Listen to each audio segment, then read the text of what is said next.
Evaluate the strength of an author's argument. Now that you've gotten better at figuring out what an author is arguing, you're ready for the harder part, figuring out if they're doing a good job or not. We know that the strongest arguments have evidence for every claim.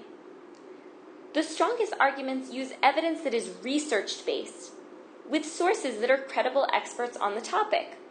Credible experts are people who actually know what they're talking about. They have a lot of experience, or maybe even formal training, in the topic that the author is writing about. This is an example of a weak argument.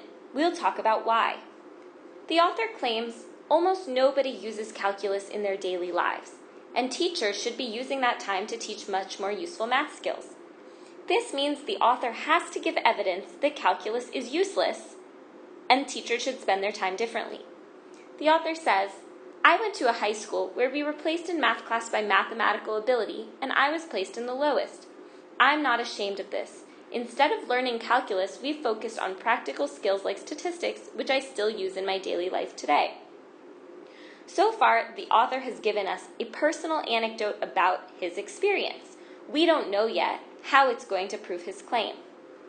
Then he says, in contrast, I have never felt deprived for not learning calculus because I have literally never been asked to do anything with it.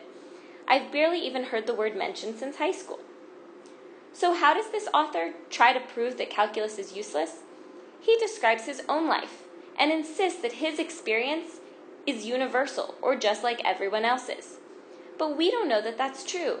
He might not be an expert or a credible source. It's very possible that other people do use calculus in their daily lives. His argument would be stronger if he had research to back it up. This is a weak argument.